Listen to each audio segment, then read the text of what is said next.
Alright. Okay. It's 3. You don't need to count down. I'm gonna count down. Whenever I start. Welcome to the Chatterbox. I'm Owen. I'm Sam. I'm Lucas. And this episode is about Rudolph's red nose. We're doing a holiday theme. We're gonna have a different theme each week, and this one is the holidays or winter break.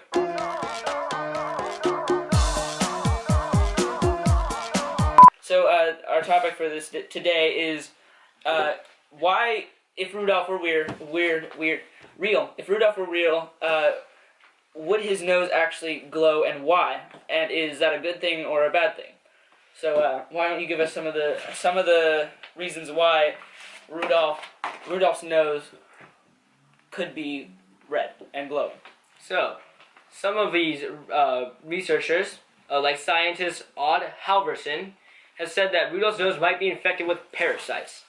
Reindeer can host dozens of parasitic worms and bugs that usually head towards their head area, which could lead to them going to his nose. So they maybe that's the reason why he might be infected, but not the other reindeer. Maybe that's why he has a red nose. Okay. Another reason is maybe he's embarrassed. After all, the other reindeer did used to laugh and call him names, but they used to laugh at him because of his red nose. So it's kind of like it's kind of this cycle where you're wondering whether or not it was embarrassment before or embarrassment. Maybe he just got roasted. Cycle. And then he got really embarrassed and his nose lighted up. Another one is allergies.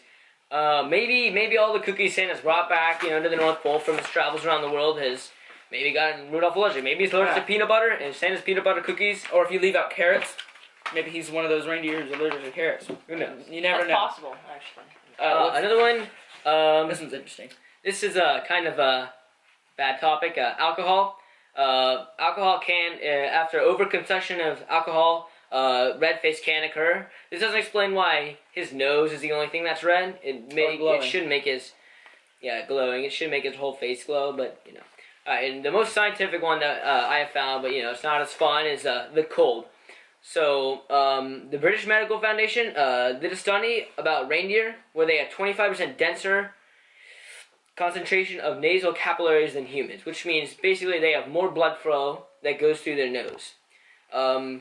This may make the nose glow red if they have a thin layer of skin over their nose, so you can't see the blood vessels, but this doesn't explain why Rudolph is the only one who's affected by this. And especially when Rudolph is doing exercise, like pulling Santa's sleigh, for example, he has, it'll make his blood flow. He's taking all the wind, exactly. And then it's making his nose red. So we're going to start off with, this is going to be a sort of debate episode where these two are going to be on the pros list for Rudolph's nose, and I'm going to be the cons about why it's a bad thing. Personally, I think there's nothing wrong with Rudolph's red nose. I mean, I think that because of his red nose, it basically acts like a fog light, right? So he can lead the sleigh through any kind of weather. Alright, so as another just, on the perky side, it makes him a very unique reindeer. He's like one in a million. Actually, he's probably one in an infinity amount of reindeer, with a glowing red nose. Uniqueness can be judged upon by others negatively, and that can be a bad thing or a good thing. If you remember the song, they used to laugh and call him names, but, nowadays, I think most of the reindeer are okay with Rudolph in his condition. So another little known fact about reindeer is that they have ultraviolet sight, which means they can see in the dark a lot easier. So when Rudolph's red nose produces the red light, it allows the reindeer to see blue better. I heard it was like right through fog. I heard it was like right at sunset. It would help a lot better because they can something with the light and the. Yeah. All right. So his red nose is also very helpful in the winter months where there is little to no sunlight in the North Pole. This is something that I do want to talk about because you say that he, it's helpful in the darker winter month where there's little to no sunlight, but you're going to need a really, really bright red nose for that, and I just don't know if that's going to be possible. So basically, with the research that I gathered, Rudolph's red nose shines at the brightest color of red that mammals can perceive. So basically, it is shining pretty much as bright as any red could be.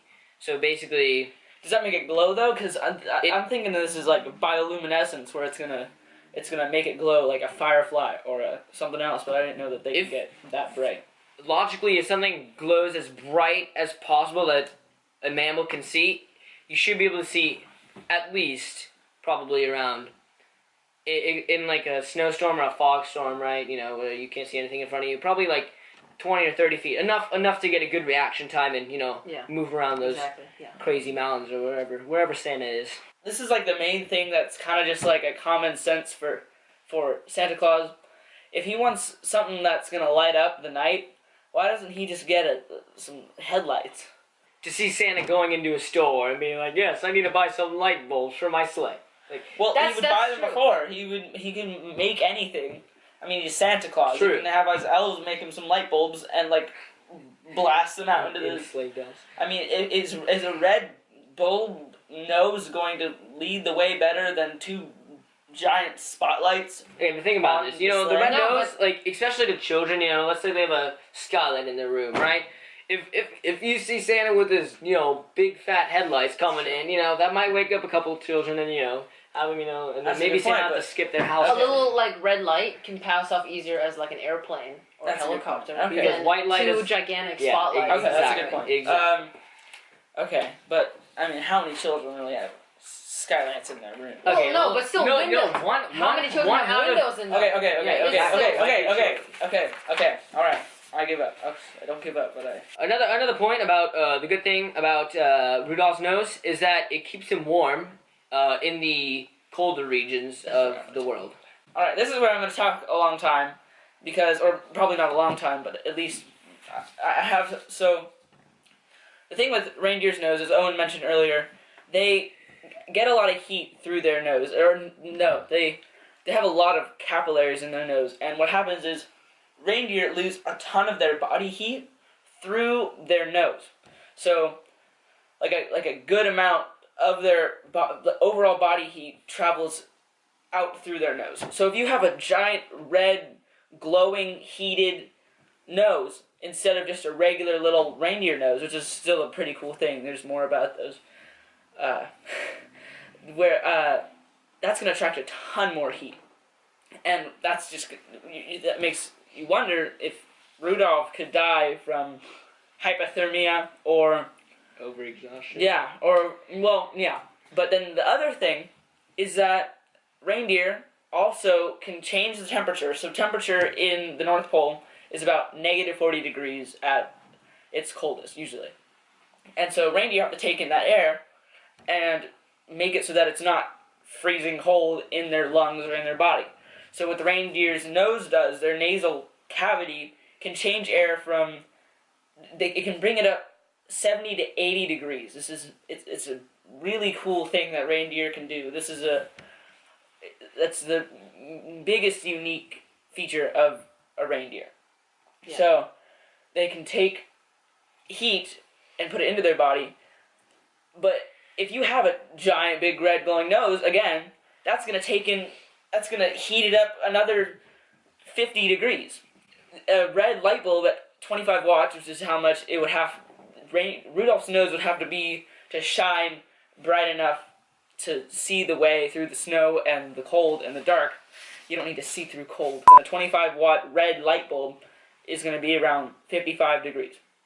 So if you have a 55 degree addition to your 70 to 80 degree temperature increase, you can have a hot reindeer. You're going to boil alive from the inside out. So this brings up the question of, well, would they just cancel each other out? The hypothermia from all of the air passing out of his lungs, and then all of the air passing into his lungs. So people are like, oh, well, the story's over. But what this would cause is a dramatic change in hot temperature to really cold temperature in the reindeer's body, and that would cause heat flashes and hyperventilation. I knew that word, but it's one of those words that you forget. He's going to have at least a higher body temperature than most, and that's going to give him like fever side effects too, and that's not going to be good either. Well, He's not going to be able to function in the snow. These reindeer are obviously magical, right? You know, they can fly everywhere, right? Let's not bring this down. Okay, continue. Okay. Maybe let's just put this like let's like try to stretch it out really far here. Maybe Rudolph is just good at controlling his body. You know, maybe his magical flying powers also give him Or the maybe- power to change his Think body. about it this way: he was probably born with this, right? He wasn't He was given. born with this. It's a mutation, though. It's not like Yeah, we'll magical call it a powers. mutation. I know, we'll but call it a he- mutation. No, but all the range you can fly. That's the problem. Yeah, but that's not what we're talking about right now. Right, We're talking right, about right. his red nose, right? He probably wasn't given a red nose. He probably didn't like evolve into Just this creature with a red mutated. nose, right? He was probably born with this, right? Mhm. Yeah. Mutation. So Yeah. he must have. I mean, I But don't he's know. not born with magical powers. The thing that Santa does, I think, is that he gives these specific reindeer magical powers that to like live forever and to fly. That I just made 2 points, and but it's not going to add a bunch of magical powers. It's going to allow him to regulate body temperature, especially if there's science behind it that it wouldn't. We're not going to bring it down to just magic. Right. Alright, here. Let's take a break right now in the middle of this episode, and let's thank our sponsors. Our sponsor for this episode is Pear. Oh, okay. We did not only we should have all said it, but We we're should've. gonna move on to. All right, so in the we're gonna Christmas move on spirit- to the dare cards. In the Christmas spirit, we decided to make each other some cards with some Dare. dares. We'll call them dares. Yeah. Dares on them. Dare cards. We two of us have made cards for the person who doesn't know. So for this one that says for Owen, It's. Uh, No! You just put it in front of you. Yeah. We're just all gonna put it in it front says of us. it says for Owen. Okay, we don't. for- Okay, all right. So that one goes for me.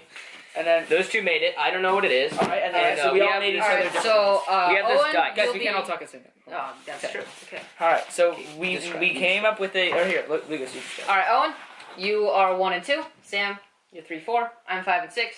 Basically, we roll this die, right? Whatever number corresponds to the person, they have to do their dare. Yeah. Let me grab this, and then whoever gets it has to do their dare that is on their card. All right. The number is 6. Oh, shoot. Lucas Okay. gets to do his dare. All right. All right. This one is we went easy on you for this one. It's Yeah, a- you know, it's just our nothing. first episode. It's nothing. Breaking it in. Nothing. All right. So, wear an elf hat for the rest of the episode.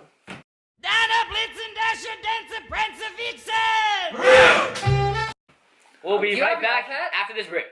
And then I know, that's a break. No, We're in a break right now. Yeah. So we'll just cut this out of Yeah. the thing. Do like a bloopers in this one, you know, like. We have to, no, we can't Yes. have it making noise when we're doing the recording. Oh God. Oh, you can't even see it. Get it. Alright, you have to turn it off. Turn it off. Turn it off. What we is can't have this? that playing. Turn it No, off. no, we're What is this thing? it's elf hat. Turn it Yeah, off. but- That, you have to remember this episode. No, That's true. but we can't have that while we're talking. Why not? Alright, welcome back, everybody. Lucas has his nice, beautiful elf hat on, as you all can see there. And right now we were talking about. What were we? We were talking about Rudolph not being able to perform because his body would go through No, but extreme we were talking about it hyperventilation. because he and has, flashes. he has to be used to it by this time, right? Again. No, he probably Okay. died childbirth. But how did Obviously, he right? how did he get through it his first years of like That- his first or second that's a year of good getting question. through the no, he probably, getting through the sadly, Lucas, he would probably die. He'd pass away. Ah, green screen. Oh, hey. that's okay. Alright, whatever. Well, he would pass away in his early years, in my guess, because of heavy breathing and constant fever. I got this. No, And, no, you guys Instant are talking, rapid change in body temperature would probably screw up some organ function. What are some other pros that you have here? Is that we do have a few more. okay? Actually, I think we're done with the pros. Can see what it allows the lower because of the fog light. Okay. All right. So Thing about I that. have like Alright, so here, you can try to say the rest of what you think is bad, and then we'll Yeah, we'll yeah, throw another we'll bottle. We'll So, I mean, is this considered animal abuse? I mean, No, forcing no, it's not. let him finish. animals who are not flying animals in any way, shape, or form, who are taken or kept in stalls all year, and then one night a year get to fly across the sky and that's like the most horrifying thing. If you're a reindeer, you can't process flying, and all of a sudden you're like off the ground, and how would you even like tame them? Like you think Doesn't make sense. you can think of flying, like let's say you're a baby, you're crawling everywhere, and then you stand up and you start walking, but then you fall back down. They obviously Santa can't just say, oh, I'm gonna make you fly. Like there always has to be some sort of like training program. He sprays him with the sparkly spark, that makes them fly, and then they go into some flight training, right? Like they go off a ramp and then they go a couple feet and they land back down. Gotta do baby steps. I think that the reindeer are probably, not forced. I wouldn't think, Santa, he gives everybody presents once a year. Them. Like, I have my inside sources from the North Pole, that say that the reindeer want to work for Santa. Like, there's, a bunch of the North Polish reindeer, and they all are like, yeah, I'll work for Santa, but he only chooses a few of them. I would say that a lot of them don't want to do it, and they're kind of like war heroes in a way that, well, they're not war heroes, but they're the select few that are giving themselves up to work for Santa to do these dangerous night missions, and they probably get trained by him. He probably asks them, because in the movies they can talk, obviously, and then he probably just asks them and then trains them, and then they'll. Right, Yeah, so you just contradicted yourself. You said first it's animal bees, and then you're saying now Santa's like. At least you should buy them some sweaters. I mean, the cold is probably. Well, obviously, like the fur, they have probably, especially this breed of reindeer. They are called the North Polish. Sorry, what's their official name? Just say. Yeah, okay. They're from the North Pole. The reindeer are from the North Pole, so obviously they were born. I'm sorry, to be able to withstand the cold. So obviously, they probably have extremely thick fur. They were born to withstand negative 40 degrees, and that's what it is on the ground. In the air, it's going to be a lot colder. Think about us humans. We can last in the negative 10s. So we're bred to be within probably above. We were bred, we've adapted to be able to survive cold, but only with clothes. They probably have to. But they're not up in the air. That's true. I don't think Santa would fly him you need to buy I don't think he'd bring him that. At the store, you need to buy the reindeer some sweaters. Or clothing to cover that's themselves. what Or maybe to keep them insulated. Rudolph might be a problem because it doesn't even go through his body. Probably just goes straight out of his nose. But back to Rudolph actually, right? So if we were to say, okay, Rudolph is horrible, right? It's bad for him and everything. What would we do about it? Right? Yeah, there's nothing we can do. It's not like we can write a letter to the big man himself. We can't exactly cut it off. Oh, we can't. I mean. No. Think about this. Rudolph's I feel like, I'm gonna after That's all these years, honor. all these years, I'm gonna retire. What happens let's say Russia is in it's Christmas Eve, right? It's 11:50, and then Russia is a huge snowstorm. If Rudolph is gone, who is supposed to lead Santa to each of the children's houses? That's true. Who's supposed to do it? Who's gonna do it? Headlights. No! Alright, guys. So, that has been the Christmas episode of the Chatterbox. Be sure to come back 2 weeks from now. There'll be a new episode up. Mm-hmm. Right? Alright, we're gonna leave the voting up to you. Do you think Rudolph should stay in business as Santa's sleigh leader with me and Lucas, or go against him? Or if it would even be possible for there to be a Rudolph. Pick Sam. So, you guys can decide who do you think wins this argument, and, yeah.